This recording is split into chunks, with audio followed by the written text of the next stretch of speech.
imodoka na moto n'amagare bibyigana bivuza amahoni. Abantu benshi bahonda ibintu utamenye ibyo ari byo, imashini zisya, izisudira, izisenya, izubaka n'izikora mu nganda zisakuza. Aya majwi yose abanyamujyi bayumvisha amajwi yabo ariko bakanayumvisha amazuru yabo. Ibihaha byabo birayazi cyane kubera ko ibisohora aya majwi binasohora umukungugu n'imyotsi n'imyanda bitagira ingano byivanga n'umwuka duhumeka, bityo iyo myanda n'umukungugu tukabyohereza mu bihaha no mu maraso yacu. Urabona iki gikorwa dukora cyo gukurura umwuka tukawinjiza mu bihaha tukongera tukawusohora tudakoresheje ingufu na nkeya tutanabitekerejeho. Ibi bituma buri munsi mu mubiri wacu hanyuramo litiro ziri hagati ya 700 n'igihumbi z'umwuka urimo ikinyabutabire cya oxygene. Birumvikana neza iyi ngano yacu ingana n'umuntu. Uyu mwuka duhumeka ugizwe na 78% by'ikinyabutabire cya azote, 21% bya oxygene, hanyuma 1% bikaba byitwa gaze hahe. Oxygene ni ikeneye mu mubiri wacu kugira ngo dukomeze kubaho. Umubiri wacu uko wakabaye wose ugizwe n'amaserire cyangwa se utunyangingo. Kugira ngo tubeho dukeneye ingufu. Izo ngufu zacu zikiva mu byo kurya ndetse no mu kinyabutabire cya oxygene kiri mu mwuka duhumeka. Umubiri utabonye ibyo kurya ndetse n'ikinyabutabire cya oxygene cyo mu mwuka, ntabwo na rimwe wakora ingufu zituma buri cyo cyose gikora ibyo gishinzwe. Ni nka buje yicanye ukayibikaho ikintu bituma erekera kwakira oxygene ubundi ikazima, bikerubuza gukora ubushyuhe n'urumuri. Mu yandi magambo ntishobora gukora ingufu ihita izima, bitangira ohereza umwuka mu mubiri unyujije mu mazuru cyangwa se mu kanwa. Uwo mwuka unyura mu muhogo ukagera mu bihaha, winjira mu bihaha unyuze mu duheha duto twitwa bronche. N'uduheha tumeze nk'amashami y'igiti. Iyo ugeze mu bihaha ukomeza urugendo rwawo ukinjira mu dufuko twinshi turi mu bihaha twitwa alveoli. Utu dufuko dutwikiriwe n'udutsi twinshi ariko duto cyane twitwa capillaire. Uyu mwuka ugeze muri turiya dufuko, cya kinyabutabire cya oxygene kiburimo kinjira muri udutsi duto kikiyomeka kuri bimwe mu bigize amaraso bitwa globule rouge. Aya maraso arimo oxygene ahita ajya mu mutima, ari nawe ahita ajya mu kawukwirakwiza mu mubiri akajyana oxygene mu tunyangingo tuyakeneye kugira ngo dushobore gukora akazi katwo. Utwo tunyangingo dukeneye oxygene tuba twakoze gaze dushaka gusohora dioxide de carbone. Ni nk'uko imodoka inywa essence igasohora umwotsi, za globule rouge z'amaraso nazo zazanye oxygene zigeza mu tunyangingo tw'umubiri zigahita zifata ya gaze zikayisubirana mu bihaha nk'umwanda ukwiye gusohoka. N'ubundi muri ya nzira yacu zi globule rouge zizanye dioxide de carbone ziyo zigeze muri twa dutsi dutwikira alveoli zitandukana za dioxide de carbone ihita yinjira mu mwuka irimo twa dufuko twa alveoli, ubundi ugasohoka mu bihaha ukazamuka mu kanwa, ubundi ukazamuka mu mazuru ukajya hanze. Uko nibwo twinjiza umwuka mu mubiri tukanawusohora. Ndabasuhuje neza, nitwa Kwihanganira Response. Wumvisha uburyo uyu mwuka uzenguruka umubiri w'umuntu. Uyu mwuka utembera mu mubiri gutya. Iyo urimo imyanda, iyo myanda ntegera mu mubiri muri ubwo buryo bworoshye gutyo. Guhumeka umwuka wanduye buri mwaka byica abantu miliyoni 7. Aba ni abantu bazira igikorwa ubusanzwe kitubeshaho, guhumeka. Uyu munsi ibi byamaze kuba ikibazo gikomeye cyane ku isi, kugira ngo hashyizweho umunsi mpuzamahanga w'umwuka mwiza n'ikirere gikeye. Buri tariki ya 7 y'ukwezi kwa 9 ubu niho turimo kwizihiza, kubera ko iki ari ikibazo gikomereye isi n'u Rwanda by'umwihariko. Ikigo cy'igihugu gishinzwe kubungabunga ibidukikije REMA cyafashe inganda zigamije gutuma umwuka duhumeka udakomeza kwandura. Harimo gupimisha ibinyabiziga bisohora imyotsi ngo hamenyekane ingano y'imyuka bisohora. Harimo gushishikariza abantu gukoresha imodoka na moto zikoreshwa n'amashanyarazi. Harimo gushishikariza abantu guhagarika gutwika ibyatsi, ibiyorero n'ibindi bisohora imyuka yangiza umwuka. Reka turebe ku rwego umwuka duhumeka wanduyeho, ariko tunavuga ku ngamba zafashwe zirebana no kugabanya iryo humana ry'umwuka duhumeka. Nguhaye ikaze, nkwibutsa gukora subscribe, nimba nyuzwe n'ikiganiro nabwo ukore na share.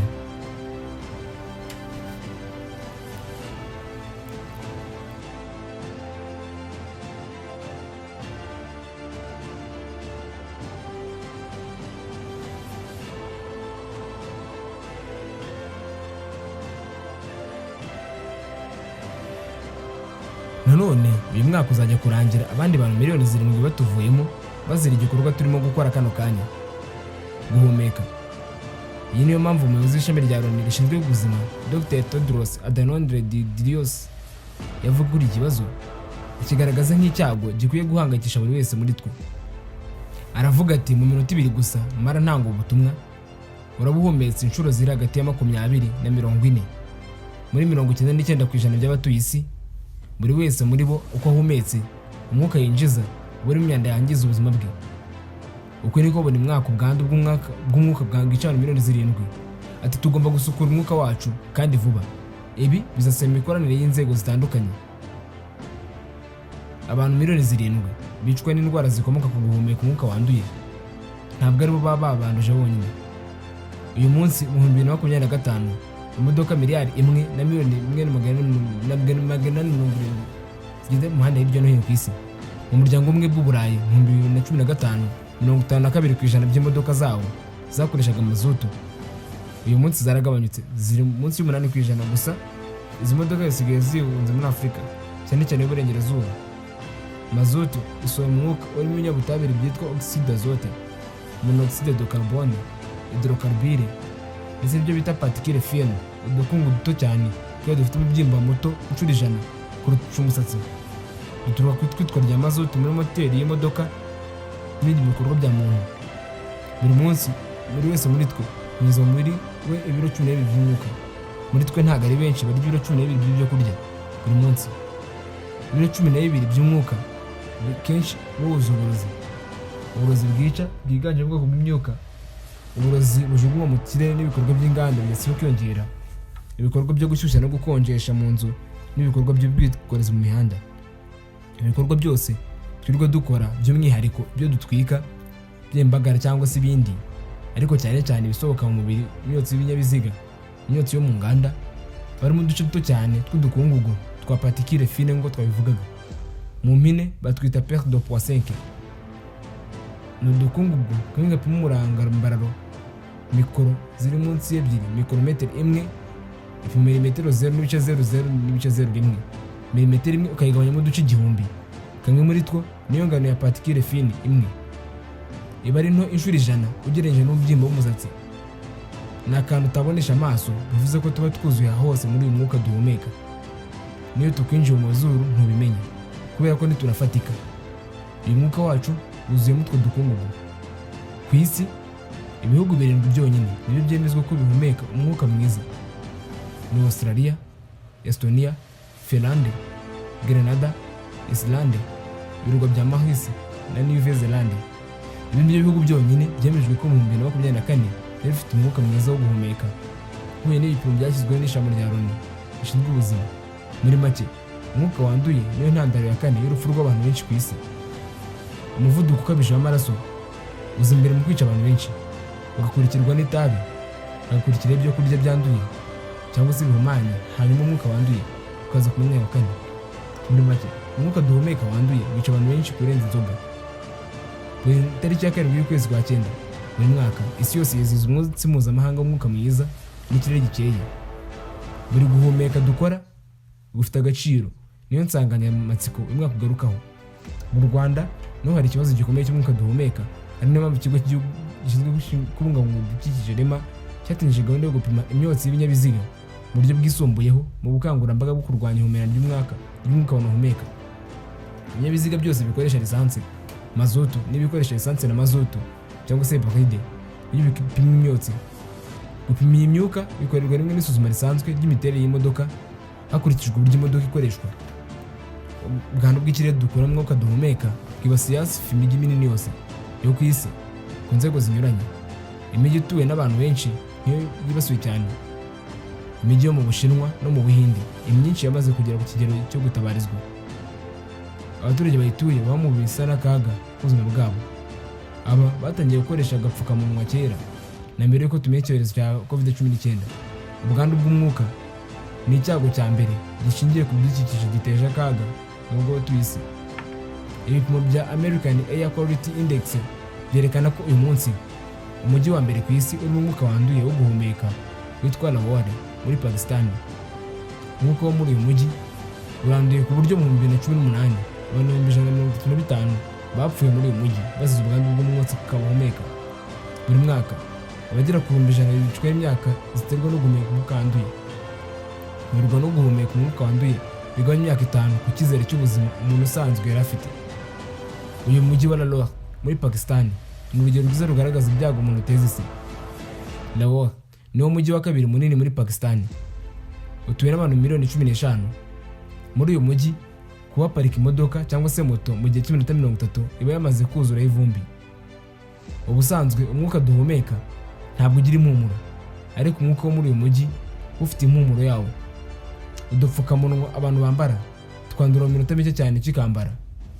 Imyotsi iva mu binyabiziga, ikoreshwa ry'amakara riri ku kigero cyo hejuru ndetse n'ibyotsi bisohoka mu nganda hirya no hino muri iyi mijyi nibyo soko y'umwuka wanduye. Kuvuga mu gihe cy'iminota 15 utambaye agapfukamunwa muri uyu mujyi, mu kanwa kawe haba hamaze kuzuramo umukungugu. Benshi mu batuye muri uyu mujyi batuye mu byago byo kuba mu buzima muri kanseri y'ibihaha, bajya kure bakavuga guhumeka uri mu mujyi wa Lahore bingana neza no kunywa amasegereti 15 ku munsi. Uyu mujyi ni umujyi utagisinzira kubera ko abantu bawuzamo baturutse hirya no hino ku isi, by'umwihariko muri Aziya. Ibinyabutabire birimo cuivre, magnesium, zinc, selenium ndetse na arsenic nibyo binyabutabire bigize umwuka uhumekwa muri Lahore. Nuko tuvuga kuri particule fine cyangwa se twaduce tw'umukungugu tuba turi mu mwuka, tuba twuzuye mu bikorwa bya muntu, by'umwihariko ibyotsi biva mu nganda no mu binyabiziga. Kimwe muri turiya dukungugu gapima mikrometero ziri munsi y'2.5. Ni nayo mpamvu batwita PM2.5. Kubera uburyo ari duto kandi tukaba tworoshye mu buremere, tuba dufite ubushobozi bwo kumara igihe kinini mu kirere mu mwuka, kandi ubuto bwatwo budufasha kutunyura mu mazuru ntitubashe kuyungururwa n'inzira z'ubuhumekero tukagera ku bihaha. Buri gihe uko uhumetse winjiza amazuru ya miliyoni nyinshi z'utu dukungugu. Iyo tugeze mu bihaha, kubera ubuto bwatwo tujyana n'umwuka uva mu bihaha winjira mu maraso unyuze mu dutsito cyane twitwa capillaires. Utu dukungugu natwo tugenda muri umwuka tukinjira mu rwungano nyamaraso. Aha niho dutangira inzira yo guteza indwara z'umutima, kanseri y'ibihaha, indwara z'amaso, asima, umusonga n'izindi ndwara z'ubuhumekero. Binemezwa ko guhumeka umwuka nk'uyu bishobora gutuma ababyeyi babyara abana bategereje igihe, cyangwa se bikanateza ibibazo ku mikurire y'ubwonko bw'umwana. Ishami rya Loni rishinzwe ubuzima ndetse n'ikigo cy'Abanyamerika gishinzwe kurinda ibidukikije bavuga ko PM2.5 cyangwa se utudukungugu twavugaga twa particule fine bavuga ko turi hejuru ya 50 tuba duteje ikibazo gikomeye ku buzima bwa muntu. Muri Lahore dushobora kugera kuri 600 mu duce tumwe. Ubwandu bw'umwuka wo muri Lahore bukubye inshuro 9 ubwandu umubiri w'umuntu ushobora kwihanganira. Ibi byose bishobora guhitana abantu 100 buri mwaka muri uyu mujyi. Ikibabaje ni uko benshi ari abana. Birumvikana icyizere cy'ubuzima cy'abatuye uyu mujyi cyagabanutse imyaka 5. Mu ndi mujyi ufite umwuka wanduye ni New Delhi, umurwa mukuru w'Ubuhinde. Hari abantu bakunze kujya kure bavuga ko ari n'umurwa mukuru w'isi mu kugira umwuka wo guhumeka wanduye. Uyu mujyi utuyemo miliyoni 34,070 muri uyu mujyi. Ahantu hangana na metero cube imwe haba hari mikrograme ziri hagati ya 300 na 500 z'udukungugu duto gatagaragara twa particule fine. Mikrograme ni kimwe mu bipimo mfatizo by'uburemere kiri munsi cyane ya garama. Udukungugu tungana uko iyo duhumetse ntubimenya kubera ko ntidufatika. Muri uyu mujyi wa New Delhi utu dukungugu nk'utu dushobora gukuba inshuro 100 ingano yatwo yagenwe na OMS nk'itagira ikitwara abantu. Imyuka yanduye hano ibirimo izi microparticule, umwuka bita ozone cyangwa se trioxyane, dioxide d'azote, uruhurirane rw'uburozi abaturage birwa muri uyu mujyi mu mirimo itandukanye bahumeka. Mu mijyi 50 ya mbere ku isi mu kugira umwuka wanduye, 39 muri yo niyo mu Buhinde. Buri mwaka mu Buhinde hafa abantu miliyoni n'ibihumbi 500 by'abantu bazize indwara z'ubuhumekero. Ku mwaka w'ishize abatuye New Delhi batakaje imyaka 3 ku cyizere cy'ubuzima. Abaho bose babaho mu bibazo bingana n'iby'abanywa itabi. Muri iki gihugu ntabwo ibyago bigarukira ku mijyi gusa. Nk'ikibaya cya Singrauli nubwo rutirigongo rw'ingufu zikoreshwa mu Buhinde, ni ikibaya gitanga 20% by'amashanyarazi ku isi yose akoreshwa mu Buhinde, agaturuka mu gucukura amakara karemano hamwe n'ibirombe bicukurwamo aya makara kimwe n'ingomero z'amashanyarazi zihamaze imyaka irenga 40. Singleton isa n'iyahindutse akarere kavumwe. Abaturage baho basa n'imfungo z'umukungugu n'ibyuka bihumanya ikirere bizamuka muri ibikorwa byo gucukura amakara bigahumenya amazi n'umwuka bahumeka. Indwara rusange muri aka gace ni iz'ubuhumekero. Amaraso ya benshi muri bo abaganga barayapima bagasanga ibyo bita mercure, wabigeranya n'utuvungukira duto cyane by'ibyuma. Ibibazo nk'ibi ngibi byabaye mu Burayi mu myaka y'igihumbi kimwe na 1960. Iki gihe imijyi mu bihugu byinshi yari yuzuyemo inganda. Abaturage iki gihe bahumekaga ibyotsi biturutse muri izi nganda ndetse n'ibyaturukaga mu modoka zitari zikoranye ikoranabuhanga rigabanya ibyotsi bya esansi cy'amazutu. Ubu hashize imyaka irenga 1/2 cy'ikinyejana iki kibazo cyaragabanyutse, ariko ntabwo cyakemutse. Uyu munsi byinshi by'abantu n'ibinyabiziga byabo ndetse n'inganda byatumye guhumekwa mu Burayi n'ahandi wandura ku buryo imyaka 7. Icyizere cyo kubaho cy'abanyamurayi benshi cyagabanyutse amezi 6. Ishami rya Loni rishinzwe ubuzima rivuga ko ahantu hegereye urujya n'uruza rw'imodoka nyinshi haba hari ubwoko bubiri bw'imyanda yo mu myuga: dioxyde d'azote na particule fine, ari wa mukungu utagaragara uzerera mu mwuka ku buryo niyo uhumetse utabimenya. Ubyutse mu gitondo ugakaraba ukitunganya, ugafata urugendo rw'amasaha 3 mu mujyi, hanyuma ugafata igitambaro cyera ukihanagura mu isura. Igitambaro kiza cyuzuye umukungugu bijya kumera kuriya ku mwanda uba winjiye mu bihaha byawe, bitewe n'ubwinshi bw'abantu bahurira ahantu runaka ndetse ibinyabiziga byinshi bigenda bihaguruka byongera bihagarara, n'abantu bagenda bashingura ibirenge, bizamura ingano nini y'umukungugu abantu bakuhumeka. Udukungugu two mu mwuka twica abaduhumetse bitewe n'ingano yatwo. Natwo PM10. PM ni impine y'icyongereza ya particule matter. PM10 ni udukungugu dufite ibyo bita mikrometero 10. Iki ni kimwe cya miliyoni cya metero. Metero imwe igabanyijemo uduce miliyoni. Agakungugu kamwe ka mikrometero ni kimwe cya miliyoni cya metero, cyangwa se kimwe cy'igihumbi cya milimetero. Ni agakungugu gato cyane. Hari n'utundi duto cyane kandi two tunica, ari two twa PM2.5 twavugagaho. OMS ishyiraho uburyo bwo kwirinda. Noneho hari utundi duto cyane twitwa nanoparticule, kamwe gashobora kugira mikoro 1. Iyo uhumetse utu dukungugu tutagaragara tukagera mu mubiri, duhita dutangira urugamba rwo kutagira ingabazi rwo kugerageza kugera ku mutima. Utunini twa PM10 duhagarikwa n'ubwoya dufite amazuru mu zindi nzira dufite z'ubuhumekero ndetse n'iminyero, ariko utu duto cyane twa PM2.5 ndetse na PM1 two mu banyabitabire butugize bigira mu bihaha mu buryo bworoshye cyane, bikanakomeza bikagera muri alveoli, tudupfuko tubika umwuka. Aha ni amaraso yungururirwa ayanduye yakoreshejwe n'umubiri akajya gusukurwa, ayasukuwe akajya gukoreshwa.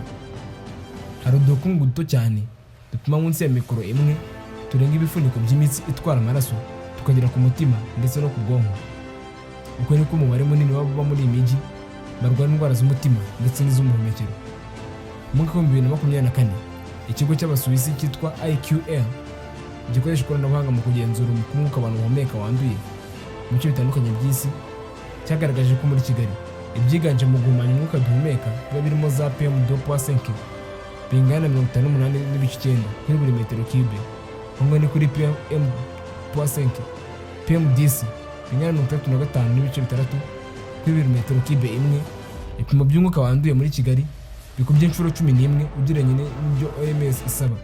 Raporo ya Quality A y'umwaka wa 2023 yakuri ku mijyi 114 yashyize umujyi wa Kigali ku mwanya wa 17 mu igaragara umwuka wanduye wo guhumeka, kubera ko umwuka duhumeka urimo tuvungukira twinshi tw'ibinyabutabire tutagaragara by'uburozi.